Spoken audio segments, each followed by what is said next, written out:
Gente.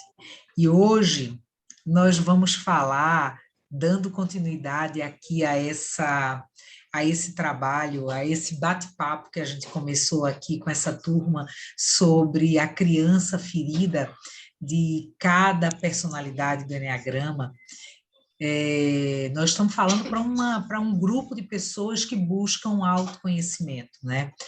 Pessoas que buscam autoconhecimento e que, ao conhecer a história da criança ferida, né? Ao acolher a criança ferida que a gente foi um dia, tem a possibilidade de se reconectar com o seu eu mais completo, né?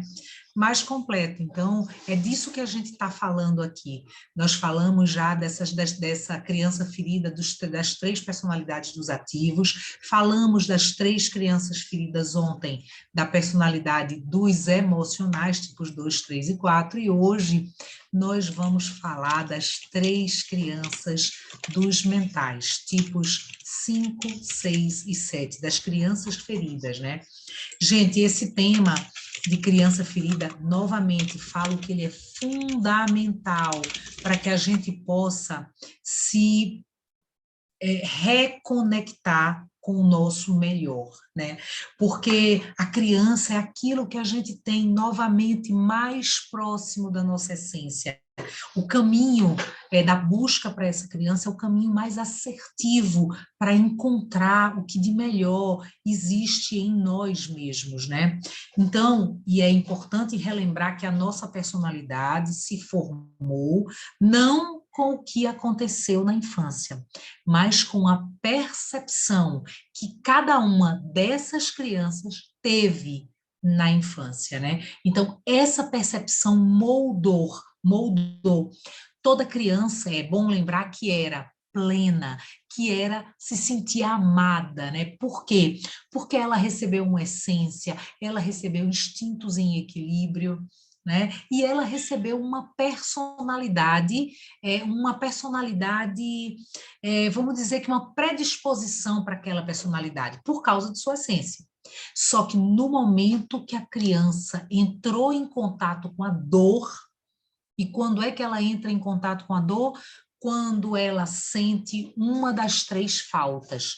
Todos nós, como seres humanos, precisamos de três coisas: amor, segurança e pertencimento, reconhecimento. Precisamos dessas três coisas. Essa criança tinha tudo, só que em algum momento, pelas turbulências da vida, ela sentiu que faltou alguma dessas três coisas e a dor se instalou nessa criança. Foi nesse momento, quando ela foi submetida à dor, que a personalidade apareceu, que a personalidade despertou. Ela já estava lá como uma sementinha, e aí ela veio e despertou. E aí essa criança teve sensações em três níveis. No nível mental, ela teve a interpretação. No nível emocional, ela teve a sensação, ou seja, foi criado um estado emocional, e no âmbito físico houve uma reação. Então, a criança interpretou através desse tríplice aspecto. E aí, essa personalidade se formou. E a gente hoje vai conhecer as três crianças dos mentais. E é importante dizer que a personalidade, gente, é a defesa adequada para cada essência que nós abrigamos. Então, precisamos parar de lutar com a personalidade e trabalhar para colocar essa personalidade a serviço do que você tem de melhor, que é a sua essência. Vamos começar com a criança 5, né, Aline? É isso mesmo, Carol. Vamos começar agora com a tríade dos mentais. Lembrando que aqui essa tríade é uma tríade que está mais no plano mental, né? Essa energia mais aqui na cabeça. Começando pelo tipo 5, como que era essa criança 5? A criança 5, gente, para quê? Para que ela veio ao mundo? Qual que é a missão dela?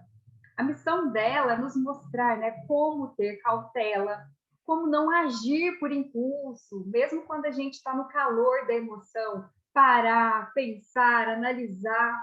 analisar antes de tomar uma decisão, antes de fazer alguma coisa sem pensar demais, né? Ou então não pensou nas consequências. Então, isso é o que o tipo 5 traz para a festa da vida. Outra coisa, ele é um eterno estudioso, se aprofunda, né, nas coisas que são importantes, nos assuntos que são importantes. Então, isso é o que o tipo 5 traz de melhor para a festa da vida. Esse ponto de vista, né, do lado de planejamento, de análise e de conter esses impulsos para não perder o controle. A gente percebe que a criança tipo 5, como que foi essa experiência de infância, né? Como que causou essa ferida? Criança tipo 5, gente, lá na infância, ela teve uma percepção que os pais não tinham tanta proximidade com ela.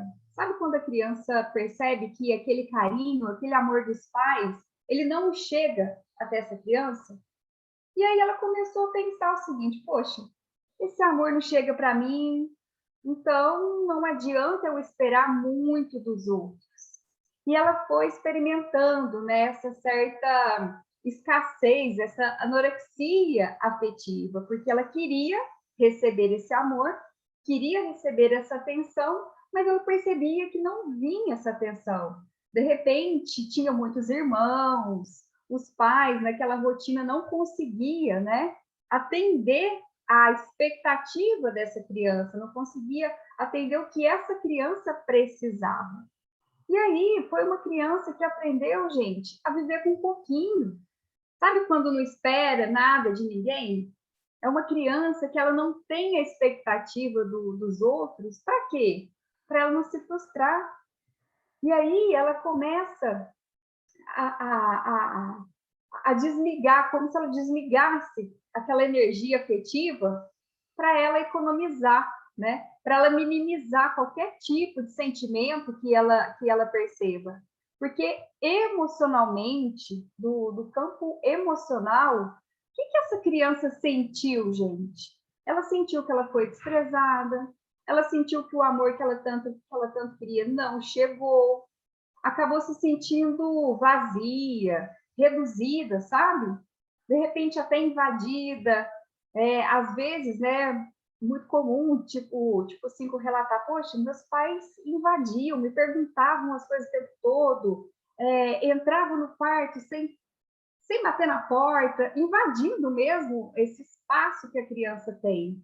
E aí, isso acaba gerando uma raiva grande, acaba gerando aquela sensação de falar, poxa, mas estou sentindo raiva das pessoas que eu mais gosto, estou sentindo raiva das pessoas que eu mais amo, e nisso a criança ela não consegue lidar com essas emoções, né? Com essa sensação que ela está sentindo.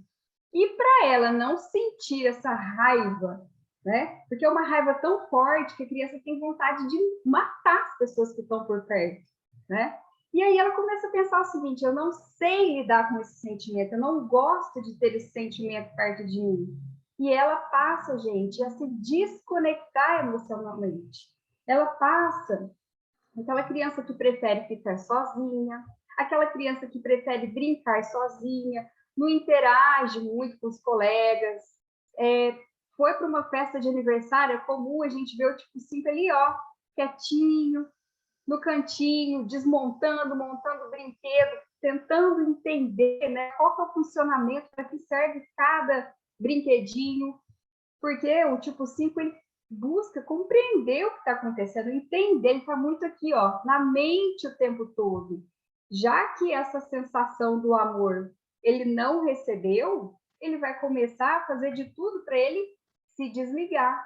Porque a crença dessa criança, gente, é aquela criança assim, olha, se eu não me controlar, eu vou perder o controle. Então, toda vez que o tipo 5 percebe que está vindo o sentimento, ele isola. Ele começa a controlar toda essa emoção que está vindo para ele não perder o controle. Então, é muito comum a gente ver que o tipo 5 é como se ele tivesse uma vidraça, né? As emoções vêm, bate aqui, mas ele não sente, ele não percebe. Porque desde criança, gente, ele se acostumou a ir minimizando todo e qualquer tipo de dependência afetiva, né? Com os adultos, com as pessoas mais próximas. E aí, na vida pessoal, o que acontece normalmente com o tipo 5? É uma pessoa, gente, que ela é extremamente controlada.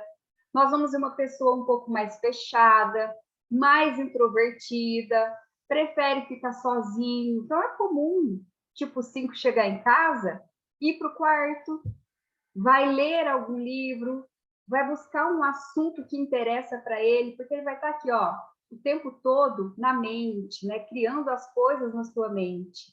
Ele acostumou a viver sozinho, né, não criar expectativa do outro. E uma coisa bem desafiadora, né, um assunto bem desafiador para o tipo 5 é quando ele está começando a descobrir, por exemplo, o amor. O tipo 5, gente, ele é mais frio. E apesar de ser frio, não quer dizer que ele não sinta as emoções, ele sente. Só que esse medo de se descontrolar é tão grande que toda vez que ele está entrando em contato com essas sensações, ele se segura, ele vai se refrear. E profissionalmente, aquela pessoa, né, que é mais analítica, aquela pessoa que é mais fechada, então acaba perdendo um pouco da interação com as pessoas. Se tiver que tomar uma decisão, né, rápida, ele acaba ficando atrapalhado, porque vai precisar de um tempo mais para poder analisar, para poder perceber, compreender o cenário que está acontecendo. Então, essa sensação de incapacidade que a criança teve lá na infância, agora na vida adulta, ela vai se refletir como? É aquela pessoa que ela acaba, né, sentindo medo de perder o controle. Por isso que é uma pessoa que ela gosta de ter uma distância maior das pessoas, não se envolver tanto. O toque, né, para o tipo 5 é algo que acaba incomodando muito, justamente porque na infância, gente, ele se sentiu invadido. Então, o que ele quer agora é preservar, né, o seu espaço. Essas são uma das principais características, né, um dos principais impactos que a gente vai perceber dessa ferida da sensação de incapacidade nesse adulto tipo 5. Muito bem, Aline. Então, vamos falar agora do tipo 6, né? Como é que foi essa criança tipo 6? Muito bem, gente. A ferida do 6 também é a sensação de incapacidade, né? Só que o tipo 6 de uma forma diferente, ele tem medo de não estar preparado para os desafios. Mas antes de falar disso, eu quero falar para que se estruturou a personalidade 6. Os tipo 6, eles vieram para o mundo para nos ensinar e também para aprender sobre prudência, ponderação. Essa personalidade veio nos ensinar sobre lealdade, amizade verdadeira, sabe? Sobre senso de responsabilidade com os seus, né? Veio também nos ensinar sobre planejamento, amorosidade. Tudo isso foram aprendizados dessa personalidade e que era uma necessidade dessa essência, mas também, ao se comportar na vida, o tipo 6 nos ensina tudo isso. Então, eu quero aqui agradecer aos tipo 6. Mas sabe como foi que essa criança interpretou? Sabe como foi que essa estrutura aconteceu? A criança 6, ela tinha uma ligação muito forte com a sua figura de orientação, normalmente representada pela figura paterna, ou seja, a figura de proteção, de segurança. E essa criança sentia que podia ficar tranquila, só que em algum momento houve uma quebra nessa relação de confiança. E essa criança interpretou que não podia mais confiar, né? Ela se sentiu castigada, por exemplo. Ela se sentiu castigada sem nem saber por quê. Nossa, por que eu fui castigada pela pessoa que cuida de mim, que me protege, né? Ou também ela viu essa figura cometer um ato de injustiça com alguém. E aí aquilo começou a fazer com que ela ficasse desconfiada dessa figura, né? Então, ou também ela podia estar precisando dessa pessoa em algum momento de maior insegurança e essa pessoa não estava lá. Ou mesmo até ela pode ter perdido contato com a figura de segurança, com essa figura de orientação. E aí, essa percepção, e volto a dizer, nada disso pode ter acontecido, mas é a criança 6 interpretou isso. E aí, qual foi o impacto no seu estado emocional? Bem, então agora eu sinto que estou só. Eu sinto que eu não tenho ninguém mais para me proteger, que eu estou por minha conta. A pessoa que eu confiava que me protegia não está mais, então não está mais comigo. E a qualquer momento pode acontecer algo ruim e eu não vou estar preparado, sabe? E aí vem a sensação de incapacidade, daí vem a ansiedade, a preocupação, a desconfiança, né? Simplesmente porque não está preparado frente às situações. E qual foi a reação dessa criança? Começar mentalmente a projetar cenários. O que é que pode dar de errado, meu Deus? O que é que... E aí essa criança começa a imaginar tudo que pode dar de errado. E tudo isso com o objetivo de se preparar. Perante uma situação difícil, o que é que acontece? Essa criança tem uma sensação corporal ruim, né? Assim, ó, a mão fica suando frio, a barriga treme, sabe? Aquele frio na barriga, as pernas, o corpo treme, as pernas ficam bambas, ou seja, o coração dispara. Esses são os sintomas físicos que a criança percebeu. E aí, o que é que acontece? Paralisa primeiro o corpo, depois paralisa o seu coração e, por último, paralisa a mente. Isso é o ápice da ansiedade. E aí, nesse ápice da ansiedade, acontecem duas reações, né? No ápice da adrenalina, porque a adrenalina é um neurotransmissor que nos induz à luta, mas nesse caso, no ápice dessa quantidade de adrenalina, acontecem duas reações: fuga ou luta, ou seja, paralisação para o instinto de autopreservação, por exemplo, e às vezes o social, ou luta ou reatividade para o instinto sexual e às vezes o social. Vai depender do instinto essa reação. Tá?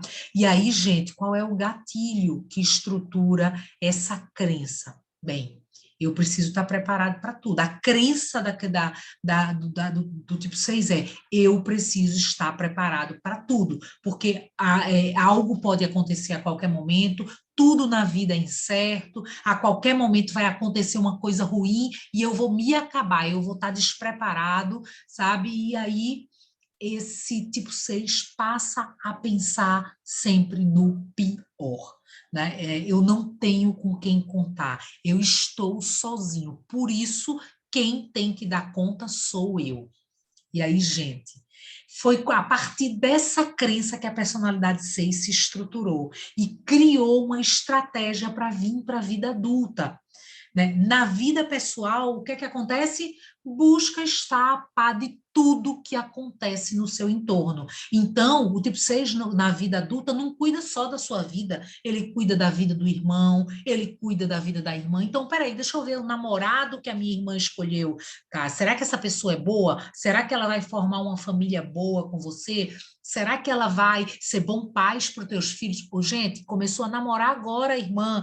O tipo 6 já está pensando se o namorado que ela escolheu vai ser um bom pai para os filhos. Olha quanta antecipação. Olha para o irmão que está escolhendo a carreira, diz: não, peraí, só um minuto.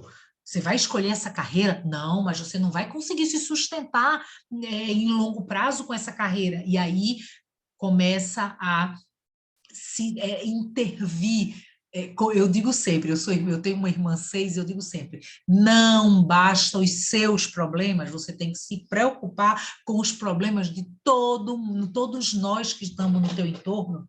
Acorda à noite preocupado, não consegue dormir mais, a cabeça não para, né? Não consegue relaxar. Gente, se preocupa com tudo, com o que as pessoas vão pensar dele, como é que, o que é que as pessoas vão achar do que eu fiz, medo do julgamento alheio.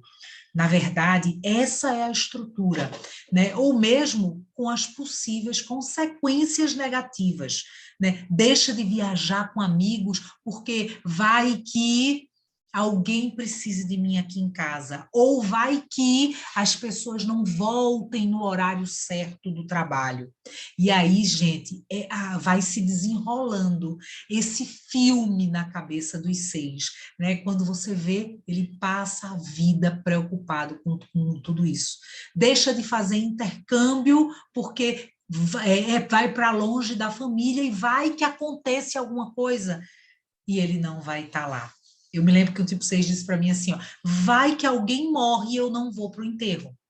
Imagina, na vida profissional não é diferente, gente. O tipo 6 se prepara para as coisas darem errada. Então, não aceita novos desafios, porque diz, ó, eu não sei se eu vou dar se lá eu vou estar bem. Hoje, aqui, eu dou conta de fazer o meu trabalho, mas se eu for promovido, imagina se eu não conseguir. E aí eu vou colocar minha carreira em risco, eu vou colocar minha credibilidade em risco. E aí o tipo 6 passa pela sua vida com esse nível de preocupação, com esse nível de ansiedade, de antecipação. Né? Quer qualidade de vida, quer mais tempo, mas busca controlar tudo que está no seu entorno. E essa busca de controle, gente, não levem a mal o tipo 6. É para que ele não seja pego de surpresa. O tipo 6, ele tem muita dificuldade, até com festa surpresa, tá, gente? Quer matar o tipo 6, faz uma festa surpresa para ele, porque aquilo vai incomodar ele, sim, né? E aí a reação que é quando mais reativo, ele parte para cima das coisas, às vezes estando até despreparado, né? Mas qual é o objetivo? Ah, deixa eu resolver isso aqui logo, porque se tiver que dar errado, dá errado logo, né? Eu ouço muito isso de tipo 6. Se der que dá errado, Aline, dê errado logo, pelo menos eu me livro dessa dúvida. Dúvida é uma outra coisa muito comum na cabeça, na caminhada profissional, na vida profissional dos tipo 6. Então, Aline, foi mais ou menos isso aqui que aconteceu com a criança 6. E com a Opa, 7. mas e aconteceu muita coisa, hein, Carol? Ó, a criança 7, a gente vai ver que é o oposto da criança 6. Eu vou dar um overview aqui, gente, para ver se vocês conhecem algum tipo 7 aí próximo de vocês. A criança tipo 7, né? Primeiro vamos ver qual que foi a missão de vida, né, dessas pessoas, o que eles vieram contribuir para a festa da vida. O 7, na festa da vida, ele samba, porque é uma pessoa que tem alegria, que tem otimismo, é aquela pessoa que tem uma leveza, que desenrola qualquer desafio que colocar na frente dele. Porque, gente, tem o olhar para o novo, é aquela pessoa que olha para o diferente, que tem uma mente aberta, né? E que inclui várias pessoas sem julgar, sem decidir se está certo, se está errado. O tipo 7, gente, para eles, quanto mais, melhor. Quanto mais pessoas diferentes, mais ideias diferentes, melhor a gente vai fazer o mundo, né? Então, aquela pessoa que tem energia para viver. E se tem gente que gosta de viver a vida, são os tipo 7, viu? Mas e aí, o que aconteceu? Aqui a gente está falando de 3 perfis com a mesma ferida.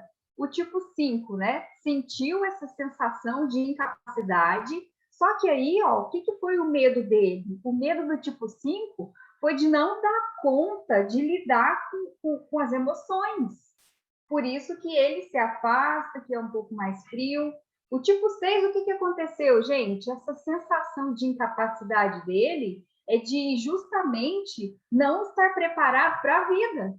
Poxa, se acontecer isso, se acontecer aquilo, então está sempre apreensivo, né? Sempre ansioso.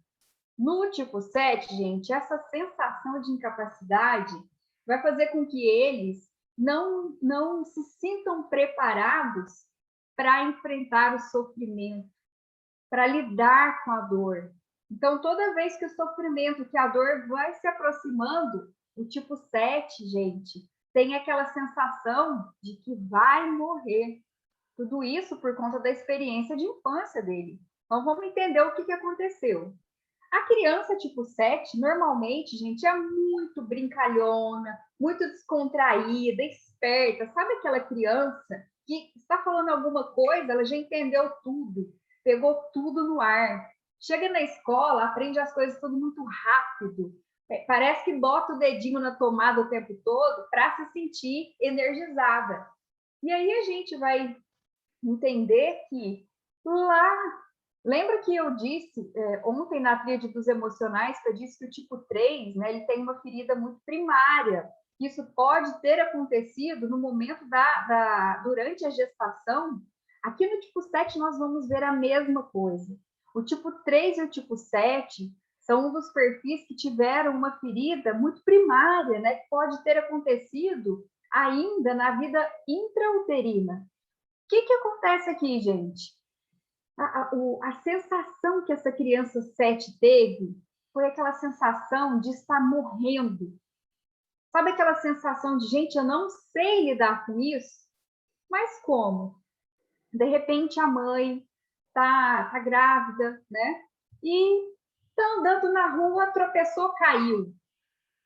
Qual que é a reação dessa mãe? Nossa, será que tá tudo bem com o meu bebê? Sabe aquela reação de preocupação? Nesse momento, o que a criança pode ter interpretado? Gente, o que está acontecendo? Como que eu me defendo disso? E aí, gente, a criança vai começando a perceber que está morrendo, que ela tem pouca defesa para lidar com tudo isso que está acontecendo. E ela sente aquela desconexão com a mãe. De repente, a mãe caiu, se preocupou. E aí, toda aquela descarga, né, no momento que a mãe levou aquela queda, o bebê interpreta, gente, eu estou morrendo e eu estou aqui sozinho. Eu não vou dar conta de lidar com isso, eu não vou resistir, eu vou morrer. E aí, no campo emocional, o que esse tipo 7 vai sentir, gente? Uma agonia. Sabe aquele sufoco que a criança não consegue nem respirar direito? Aquele medo de morrer, aquela sensação que a morte está vindo. E é um sofrimento terrível, gente, essa sensação da morte, né? Essa sensação que está morrendo. A reação do tipo 7, então, qual foi? Gente, eu não consigo lidar com sofrimento, não. Toda vez que algo doloroso se aproximar, toda vez que o sofrimento se aproximar de mim, olha, eu não dou conta disso, então não vou nem olhar para isso. Porque o gatilho, né, que foi estruturando todo esse mecanismo aí, o gatilho que trouxe essa crença para o tipo 7 foi que, olha, se eu olhar para esse sofrimento, eu não dou conta e eu vou morrer. E é onde o tipo 7, ele vive fugindo de todo e qualquer tipo de sofrimento. Então, o 7, como eu disse, né, gosta de viver a vida, é otimista, é alegre, mas muitas vezes ele brinca com coisa séria. A hora que ele viu que o negócio está ficando feio, o tipo 7 começa a positivar muitas coisas. Não, mas nossa, não é tudo isso que você está falando, não. O negócio vai dar certo. Vai dar certo, sabe por quê? Se não deu certo é porque ainda não chegou ao fim. E é onde, lá na vida pessoal, qual é a estratégia que esse tipo 7 começa a adotar, né, para vir para esse mundo e enfrentar todo esse sofrimento? Ele começa, gente, a brincar com as coisas que podem ser desafiadoras para ele. É uma pessoa que vai ter dificuldade de seguir uma rotina, porque para a gente seguir uma rotina, a gente acaba ficando um pouco mais limitado.